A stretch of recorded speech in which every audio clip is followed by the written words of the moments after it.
Faltan 5 días para Navidad en el Valle de San Joaquín, en California, cuando la estudiante universitaria Tiffany Yoakum hace un horrible descubrimiento en la granja familiar. Buenas noches, King County. Vengo aquí a una chica. Dice que alguien ha entrado en casa, que sus padres están malheridos.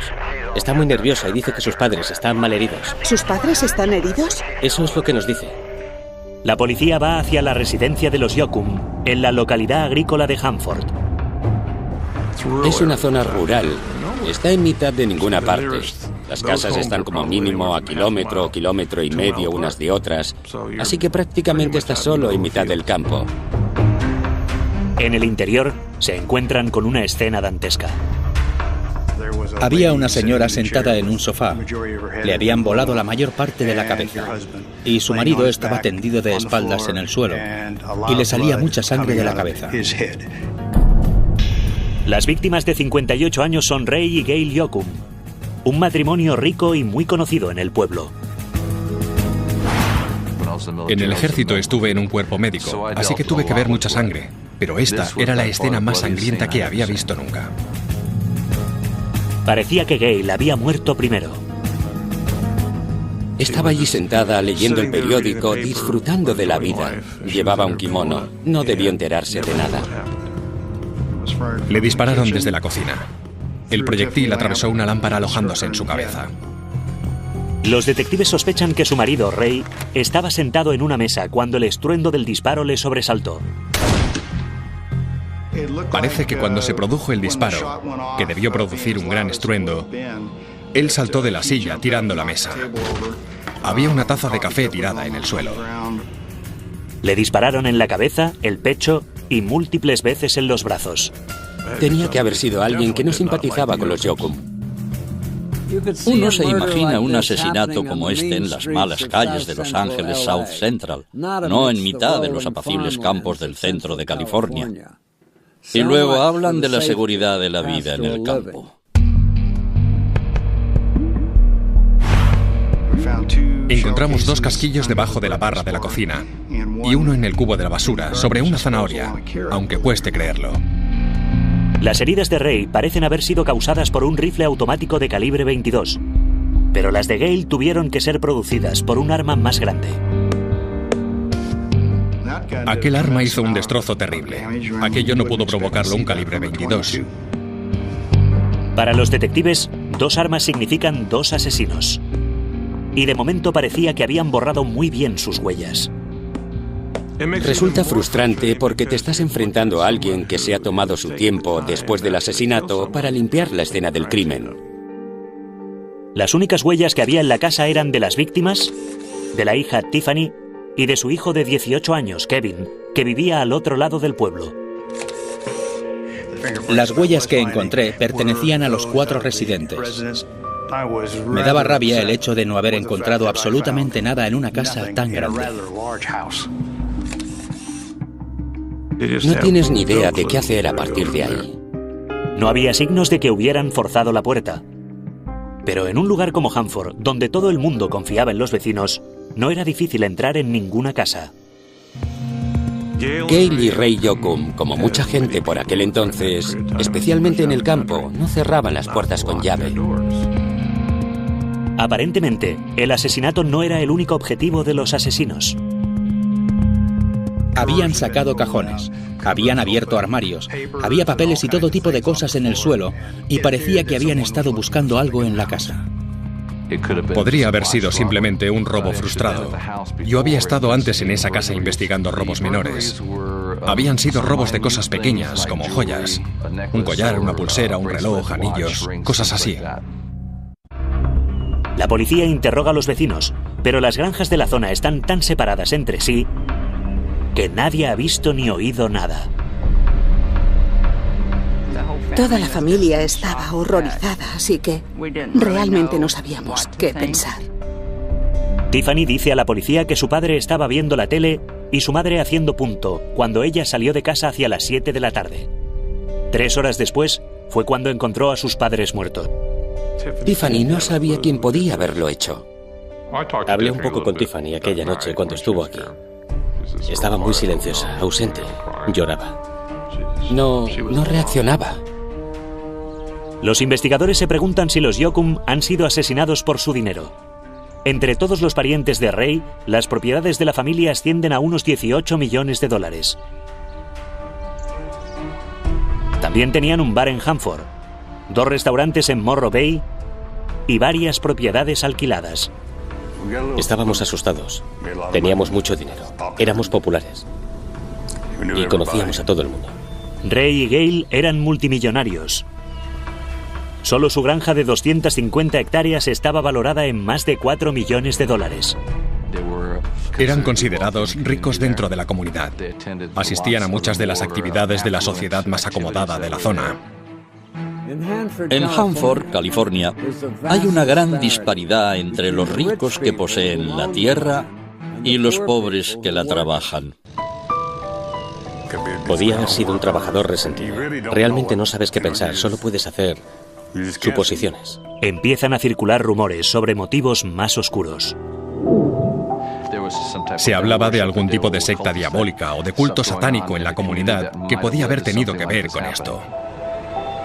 ¿Estoy a salvo en mi casa? ¿O hay alguien por estos campos que elige a personas arbitrariamente, les dispara y las mata? Cuando el suceso se hace público, la gente del valle cierra las puertas de sus casas por primera vez y duerme con sus rifles al lado. Era algo sin precedentes. La gente estaba espantada por lo que aquello significaba y por la atrocidad de los crímenes. Hanford era un tranquilo pueblo agrícola. No había casi nada en Hanford. Había un viejo cine-teatro al que podías ir, pero sobre todo la gente veía los partidos de básquet del viernes por la noche, los partidos de fútbol. Es una comunidad cerrada donde todos nos conocemos desde pequeños. Todos habían vivido en el mismo rancho los últimos 30 o 40 años. Todo el mundo se conocía. Casi todos éramos buenos amigos. Que gente tan encantadora y conocida pudiesen ser asesinados a tiros en su casa te hacía sentir vulnerable, sobre todo si vivías en el campo. Pero la policía no puede hacer nada para calmar los miedos de la población. No tienen sospechosos, motivo ni pistas. Es posible que los Yoakum fueran los señores de su feudo, pero cuando vives en un terreno de 250 hectáreas no hay nadie que pueda oírte gritar. Algo maligno acechaba en los campos de algodón de Hanford. Encontrarlo sería la prueba más difícil a la que la policía local se había enfrentado nunca. 5 días antes de Navidad, Ray y Gail Yoakum son asesinados en su granja de Central Valley, California.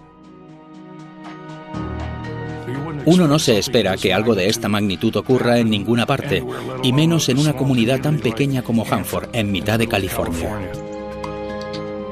Las únicas pruebas recuperadas en la escena del crimen son 3 casquillos de rifle del calibre 22. Aquellos tipos habían sido muy meticulosos. Yo pensaba, espero que podamos resolver este caso. Las autopsias sitúan la hora de las muertes entre las 9:30 y las 10 de la noche. Y también revelan que las víctimas habían sido asesinadas a sangre fría. Quien lo hubiera hecho le puso a Ray el arma en la cabeza disparando una y otra vez. Quería asegurarse de que estaba bien muerto. 48 horas después de los asesinatos, mientras los detectives siguen buscando alguna pista, la familia Yoakum intenta protegerse. No sabíamos si alguien iba a por los Yoakum o qué estaba pasando. Lo primero que hicimos después de aquello fue contratar guardias de seguridad. Los pusimos en nuestra casa y mi suegro también los contrató. Tenía que enseñar el carné solo para entrar en mi propia casa. Teníamos bastante miedo en aquel momento. Estaba siempre con La policía estaba sometida a una fuerte presión para atrapar a los asesinos antes de que volvieran a matar. Entonces empezaron a buscar pistas en la historia de la familia. Uno de los primeros colonos del valle. Llegó de Oklahoma en mitad de la Gran Depresión con solo $10 en el bolsillo. Hadley Yoakum llegó aquí con su familia para volver a empezar. Sabía cultivar el campo y aquí fue donde se asentaron. Durante 6 años, Hadley y sus 4 hijos trabajaron incansablemente en los campos de algodón. Mi hermano mayor recogía 350 o 400 kilos de algodón al día. Un trabajador medio recogía unos 200 kilos. Eran de los mejores. Les he oído contar lo duros que fueron aquellos tiempos, lo que costaba comprar comida, mantener a una familia. Todos los hijos trabajaban y ayudaban. Finalmente, en 1942, habían ahorrado lo suficiente para comprar una vieja casa con 25 hectáreas y empezaron a plantar su propio algodón. Mi padre era exigente. Ellos trabajaban mucho. Había muchas familias por aquí que no trabajaban tanto. Hadley empezó a alquilar terreno y después a comprarlo. Y en poco tiempo tenía muchas hectáreas. Desde que era un adolescente, Ray fue un agricultor meticuloso y dedicado. Decían que Ray Yoakum araba los surcos de algodón más perfectos de todo King County. Estaban tan perfectamente nivelados que el agua se quedaba en ellos formando hilos perfectos. Si alguien podía convertir la tierra en oro, ese era Ray. Los Yoakum eran unos granjeros muy ricos y prósperos. Se lo habían ganado. Los Yoakum empezaron a diversificar, añadiendo trigo y judías a sus cultivos. En poco tiempo, la familia estaba ganando mucho dinero. Puede que trabajar la tierra fuera una pasión para Ray, pero Ray también sabía divertirse. Y con todo su dinero, los Yoakum se divertían de verdad, a lo grande. Casi todos los fines de semana nos lo pasábamos en grande. Ray tenía un Corvette muy rápido. Hacía carreras. Tenía una motora para hacer esquí acuático y también para las competiciones. A Gail le gustaba jugar al tenis. Solía jugar al tenis casi todos los días. Y les gustaba esquiar. Tenían un condominio. Los Yoakum se codeaban con la gente más rica e influyente de todo el valle. Asistían a los cócteles más elegantes y se iban de vacaciones a las islas griegas. Pero nunca olvidaron sus raíces más humildes. Gail colaboraba con los 4-H y con la Asociación de Padres. Era representante de los 4-H. Un año fue directora de la Asociación de Padres y pertenecía a un par más de clubs que asistían a niños con discapacidades. Mientras su imperio se seguía expandiendo, los Yoakum parecían tenerlo todo. Pero había una oveja negra en la granja y estaba amenazando con destruir todo aquello por lo que la familia había trabajado tan duramente. Antes de su prematura muerte, Ray y Gail Yoakum parecían haber triunfado. Una granja próspera, una fortuna multimillonaria y mucho tiempo libre. Pero según descubrieron los investigadores, tenían un gran problema que el dinero no podía resolver. Su hijo adolescente, Kevin. Cuando mirabas a Kevin, parecía uno de esos chicos del coro, pero no lo era. Tenía problemas. Kevin era muy callado y reservado cuando lo veía en el colegio. Saludaba, pero siempre estaba cabizbajo. No creo que se metiera en muchos problemas hasta que se hizo mayor. Al principio era un buen chico, pero después empezó a ir con malas compañías, supongo. Mientras que su hermana mayor, Tiffany, era estudiosa y trabajadora, Kevin era lo contrario. Nunca tuvo un buen trabajo en el rancho. Lo único que Ray le dejaba hacer era barrer la granja, limpiar. Eso no le gustaba. Su padre era un jefe exigente y quería que su hijo trabajara duro, como él había trabajado y como toda su familia había trabajado siempre. Al parecer, Kevin no había heredado ese gen. El pequeño ingrato no tenía la menor intención de sudar. Solo quería disfrutar de la fortuna de la familia, ir a la playa y divertirse con sus amigos. Los Yoakum lo intentaron todo para motivar a su hijo. Terapia familiar, mano dura e incluso sobornos. Sus padres le habían comprado un Trans Am. Si eras un adolescente en aquellos años, un Trans Am nuevo lo era todo. Su padre le dijo: puedes pagarlo trabajando en el rancho. Pero faltaba al trabajo, no hacía nada. Entonces, ¿qué hizo su padre? Le quitó el coche. Ray era un hombre bastante duro. Era un padre muy severo, y eso a Kevin no le gustaba. Kevin dijo: si no puedo tener el coche, nadie va a tener el coche. Cogió una maza y lo destrozó. Pinchó las ruedas. Ese era el tipo de problemas que tenía Ray con Kevin. A los 15 años, Kevin abandona la casa de sus padres y se muda con algunos amigos de su clase. Él y sus padres apenas se hablaban. Estaba deseando irse tanto como sus padres que se fuera. Les resultaba muy difícil controlarle. Sé que al final a Ray estaba empezando a asustarle. Era como si Kevin tuviera una bandera roja con muchos interrogantes. La policía lleva a Kevin a comisaría para interrogarle. Él admite que no se llevaba bien con sus padres, pero niega con vehemencia haber tenido nada que ver con los asesinatos. Según descubren los investigadores a continuación, Kevin tiene una coartada a prueba de bomba. Docenas de testigos recuerdan haberle visto con Tiffany en el pueblo a la hora de los crímenes. Kevin estaba con Tiffany en el Burger King.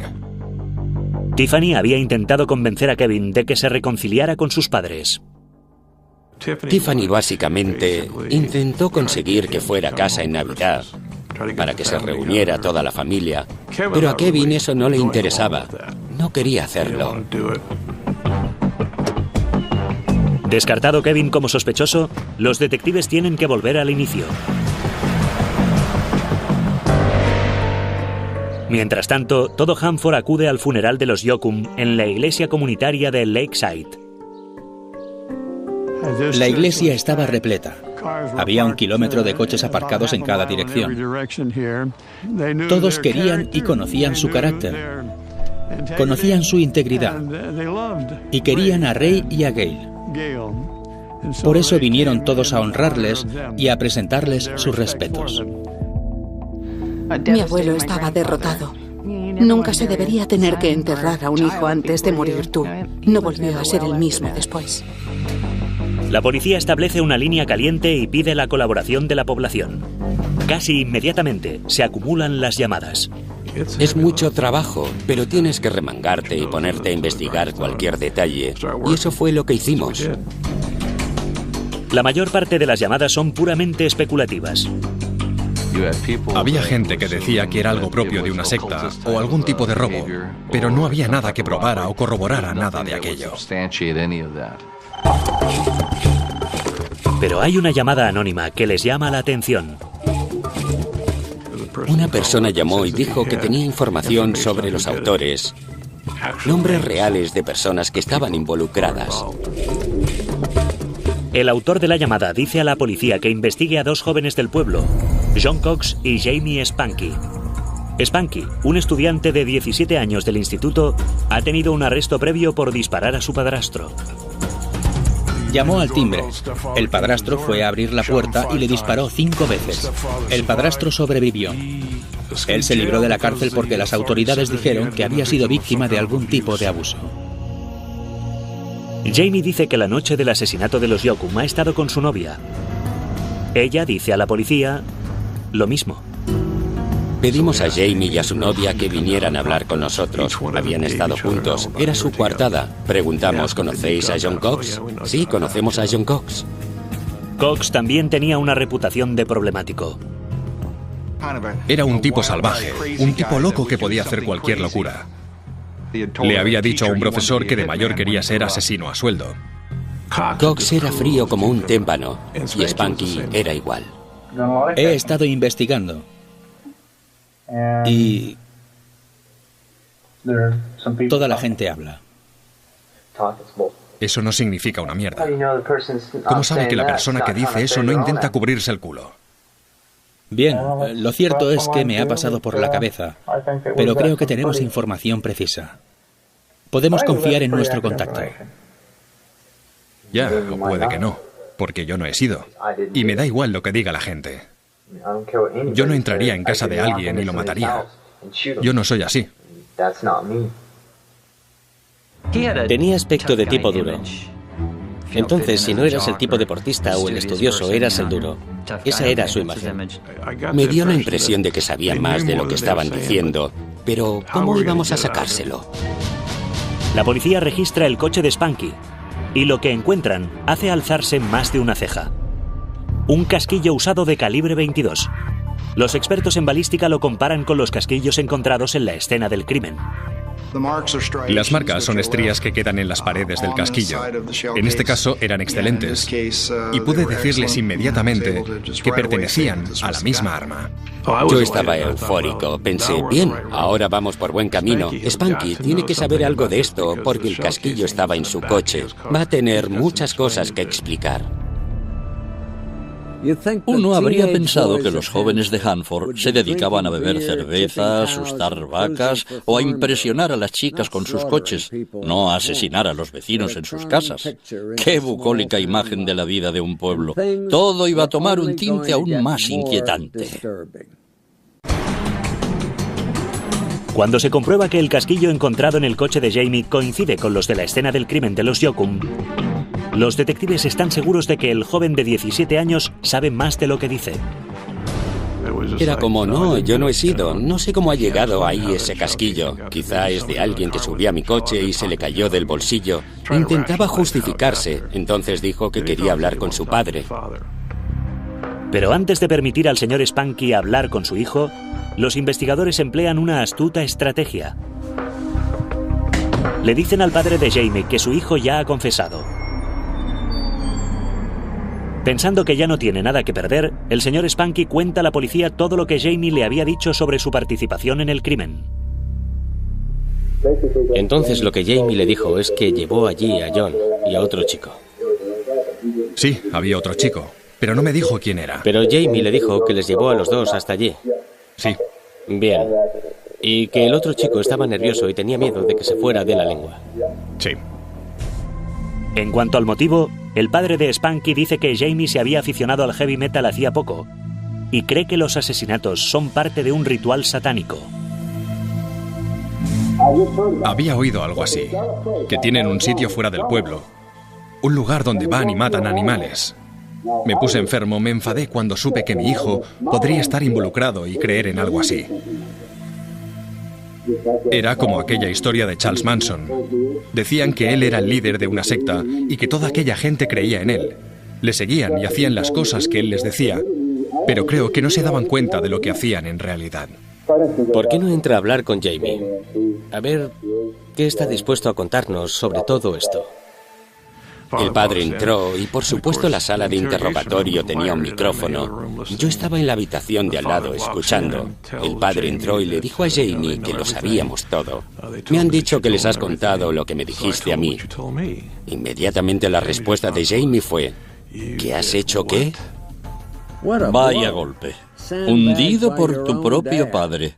Ahora, al joven Jamie solo le quedaba una salida. Tenía que empezar a hablar. Declaró. Jamie nos contó cómo lo habían hecho. Jamie admite haber llevado en su coche a John Cox y al mejor amigo de este, Mark Lawson, a la casa de los Yoakum la noche anterior al crimen. Todo estaba oscuro, en silencio, una tranquila noche de diciembre. Para el coche a varios cientos de metros y Mark Lawson y Sean Cox salen del coche. Cox y Lawson se acercan a la casa a pie, con la intención de matar al matrimonio. Pero una casualidad les impide llevar a cabo sus planes esa noche. Cuando llegaron allí aquella noche, Tiffany también estaba en casa. Cuando los chicos van a entrar en su interior, Tiffany cierra la puerta, una costumbre que había adquirido en la universidad. No sabía que estaban tras la puerta. Eso le salvó la vida. Spanky dice que la noche siguiente volvió a llevar a Cox y a Lawson a casa de los Yoakum, y que mientras él volvía a su casa, ellos hicieron el trabajo. Se acercaron a pie hasta la casa, donde estaban los Yoakum, igual que cualquier otra familia. Ray estaba leyendo el periódico y Gail estaba viendo tranquilamente la televisión. Irrumpieron en la casa y los mataron.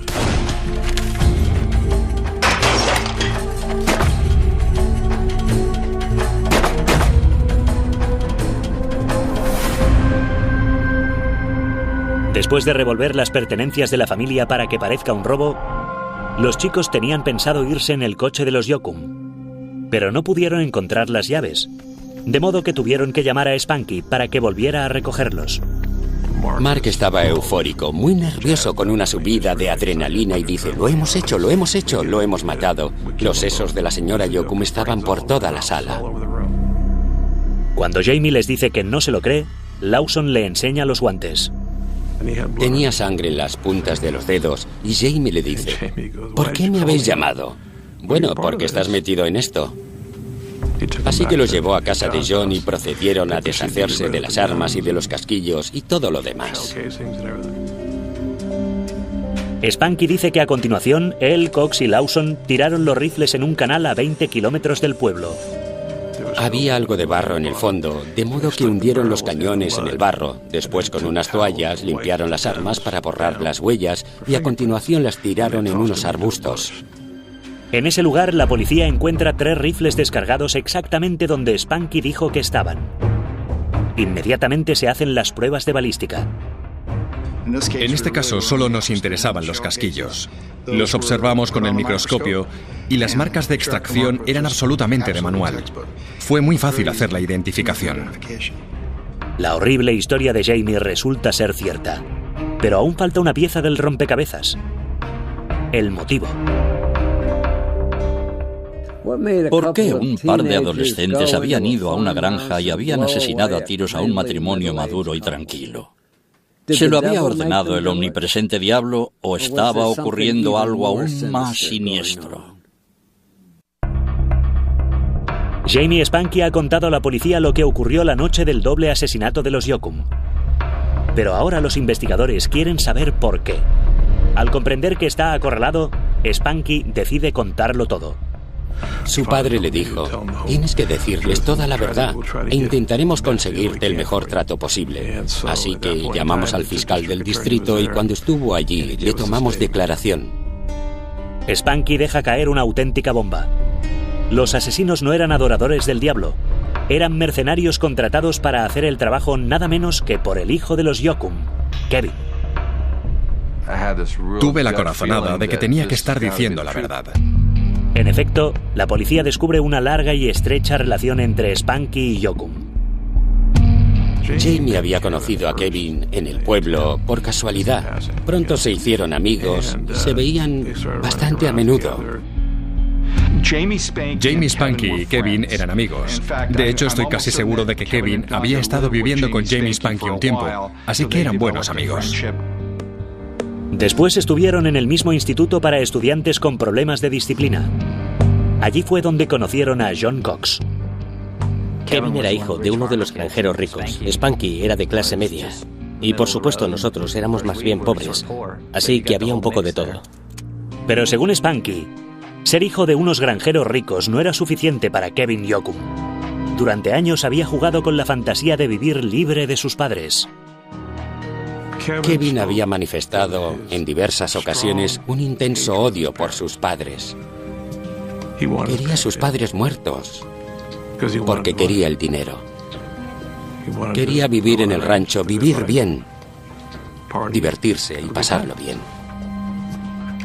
Kevin podía ganar más que nadie. $2.300.000 con solo 18 o 19 años. Kevin Yokum eligió a Spanky porque sabía que Spanky ya había disparado a alguien anteriormente. Y pensó: oh, este es el tío que necesito. Pero cuando se lo propuso, Spanky dijo que no podía hacerlo. Spanky dice a los detectives que no tenía intención de matar él mismo a los padres de Yokum, pero que propuso a otra persona para hacer el trabajo: John Cox. John Cox tenía mala fama. Quería ser asesino a sueldo. Él mismo se veía como un tipo duro. Realmente creo que todos pensaron que era una broma cuando empezaron a hablar de ello. De algún modo empezó a tomar forma y acabó convirtiéndose en algo muy serio. Por un buen precio, dice Spanky, Cox estaba dispuesto a matar. Kevin le dijo a John: te pagaré $10.000 si los matas. Y John dijo: muy bien. A continuación reclutan al mejor amigo de Cox, Mark Lawson, para que le ayude a hacer el trabajo por otros $10.000. Spanky recibiría $7.000 por llevarlos hasta allí. Estoy seguro de que era un montón de dinero para John, Mark y Spanky. Spanky, Cox y Kevin podían vivir allí. Todo sería genial, no tendrían que vivir con los padres. Nadie los controlaría, todos juntos. Durante varias semanas, los 4 adolescentes de Hanford discuten diferentes métodos para matar a los Yokum antes de decidirse por el allanamiento de morada. Kevin llega a dibujarles un plano de la casa. Pero apenas 3 días después del asesinato, todo el plan queda al descubierto. Aparecieron policías por todas partes, y cuando quise darme cuenta, tenía a John tirado en el suelo del salón y se lo llevaron. La policía detiene a Cox y Lawson, pero los dos dicen que son inocentes y señalan a su acusador, Jamie Spanky. Tenía que haber un chivo expiatorio. Spanky ya había disparado a alguien antes. Tenía sentido. Y había sido el primero en hablar. Lo que haces es acusar a otro. Los investigadores también consiguen una orden de detención contra Kevin Yoakum. No le sentó nada bien. Su reacción fue: se equivocan de persona. Cuando oí que habían arrestado a Kevin, me quedé espantada. No podía creerlo. Esperaba que no fuera verdad, que estaba involucrado. Los detectives intentan interrogar a Kevin, pero él pide un abogado y se niega a responder a ninguna pregunta. Se negó a hablar con nosotros. Leímos sus derechos y dijo: no voy a hablar. Hay que ser un monstruo de una clase especial para asesinar a tus padres. Pero cuando ese monstruo se oculta bajo la apariencia de un joven rico, alto y guapo, la justicia no está asegurada. Mientras periodistas de todo el estado se van haciendo eco del caso y se acercan por el lugar, enseguida queda claro que la historia no se va a quedar en el pequeño pueblo de Hanford. Fue una locura. No sé, en determinado momento el Fresno Bee envió a 5 periodistas. Hablaron con todos y cada uno de los habitantes. Siempre hemos sido una familia discreta. No nos gusta llamar la atención. Y de repente, estás bajo los focos. Hadley Yoakum, el patriarca de 82 años, anuncia que la familia respalda a Kevin al 100%. Tiffany defiende a su hermano frente a todo el mundo. Su reacción fue de indignación. Se han equivocado de persona. Kevin no tiene nada que ver. ¿Cómo se atreven? Estaba muy enfadada. Kevin tenía un lado muy bueno. Era muy amable con la gente, tenía muchos amigos. Eran muchos los que no podían creer que Kevin hubiera hecho algo así. Por lo que habíamos visto, u oído sobre todo, debían tener una razón para arrestarle. Pero creo que en el fondo todos esperábamos que no fuera culpable. Cuando oímos que habían detenido a Kevin, no me lo podía creer. Había oído rumores, pero esperaba que no fueran ciertos. Pero cuando el pastor Guy Harding visita a Kevin Yoakum y a John Cox en la cárcel, ve un lado mucho más siniestro de los sospechosos. No conseguí ver el menor rastro de arrepentimiento por lo que habían hecho. No había ni el más mínimo remordimiento por parte de Kevin, ni del chico que apretó el gatillo. Para demostrar que el móvil de Kevin era la herencia de sus padres, los detectives obtienen una copia del testamento de los Yoakum y lo examinan buscando huellas dactilares. Encontré fragmentos de huellas, pero la única huella útil que encontré estaba en el dorso de la página 8, en la que se especificaba lo que recibirían los hijos en el caso de que el señor y la señora Yoakum desgraciadamente fallecieran. La huella no pertenecía a otro que a Kevin Yoakum. Aquello significaba que Kevin había leído el testamento, sabía lo que iba a conseguir. Tras comprobar que no le habían desheredado oficialmente, Kevin podía poner su siniestro plan en marcha. 3 meses después de los crímenes, la Fiscalía del Distrito empieza a preparar el juicio. En un pueblo como Hanford, donde lo más emocionante que había ocurrido en 10 años era un concierto de John Denver, el juicio del caso Yoakum iba a ser un acontecimiento que nadie querría perderse. Un mes después de que Ray y Gail Yoakum fueran asesinados a tiros en su casa, el cómplice confeso de 17 años, Jamie Spanky, se declara culpable de asesinato. Queda bajo custodia de la Autoridad Juvenil de California hasta que cumpla 25 años. John Cox cumplía 18 años el día en que cometió los asesinatos. Si lo hubiera hecho la noche anterior, le habrían juzgado con la ley del menor. Cox, Lawson y Yoakum son acusados como adultos de 2 asesinatos y conspiración. Y a pesar de todo, siguen sin mostrar el menor remordimiento. Entraron en la sala y estaban riéndose, pasándoselo la mar de bien. Estaban haciendo el payaso y todo aquello les parecía un chiste. 2 personas muertas y estaban riéndose. Los acusados fueron juzgados por separado. Cox fue el primero. La defensa de Sean Cox se basaba en intentar desacreditar a Jamie Spanky. Spanky tenía antecedentes penales. Había disparado a su padrastro. Así que dijeron que el autor de los crímenes había sido él y no Sean Cox. Pero la sinceridad del testimonio de Spanky parece contradecir la teoría y señala como culpable al acusado. El juicio de Sean Cox fue interesante en cuanto que teníamos delante a aquel chico de 18 años acusado de un crimen horrendo, allí sentado sin mostrar la menor emoción, incluso teniendo en su contra el testimonio de Jamie Spanky.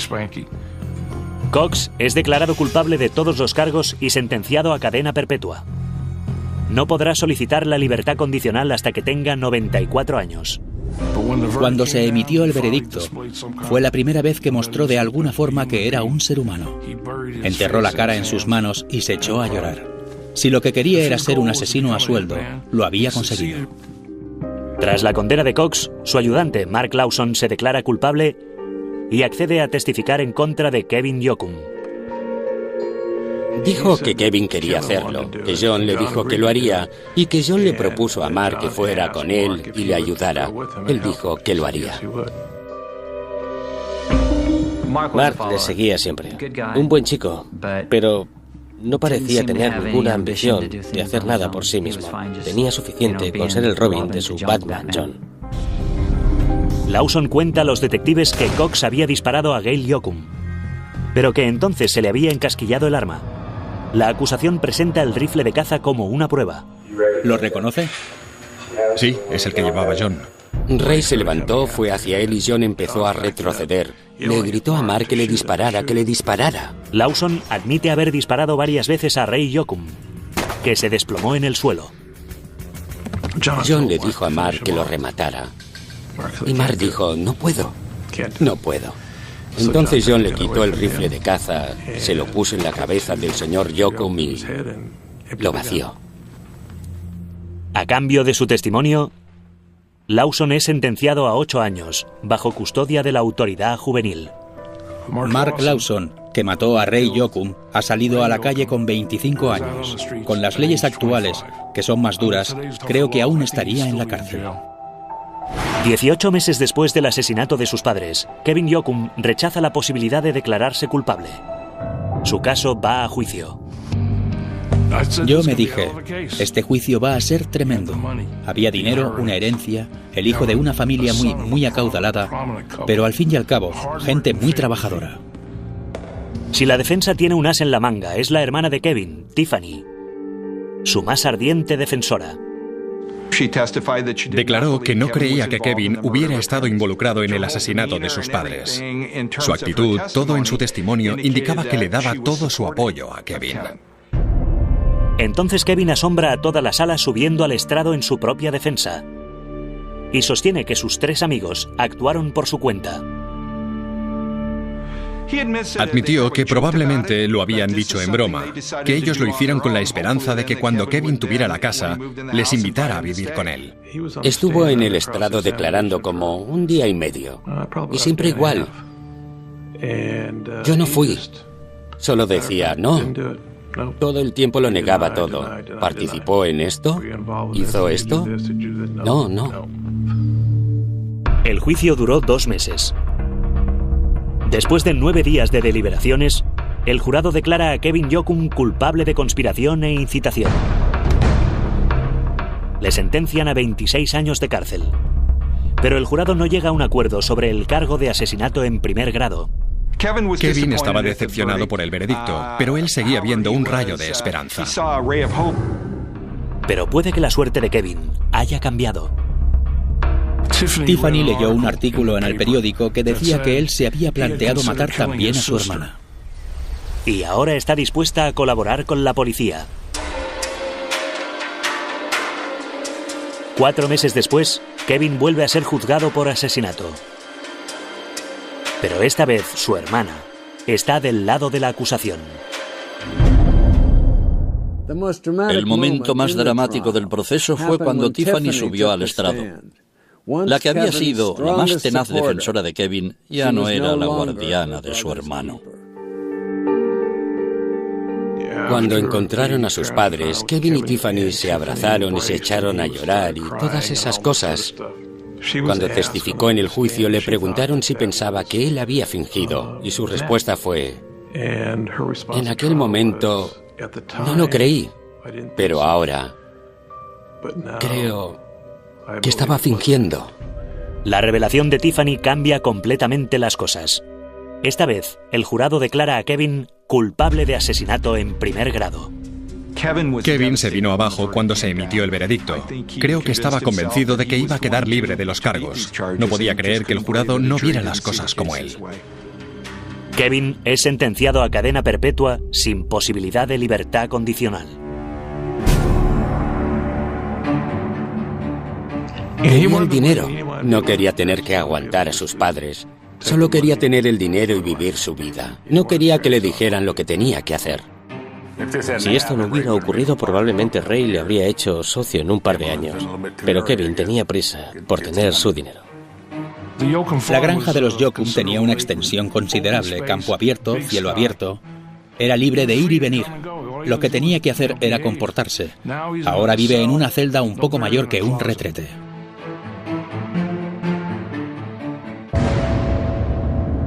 No importa que te hayas criado en un ático o en una granja. Un chico malcriado es un chico malcriado. Con suerte, pasar el resto de su vida en una cárcel de hombres enseñará a Kevin una lección. Dominic Dunne para la televisión judicial.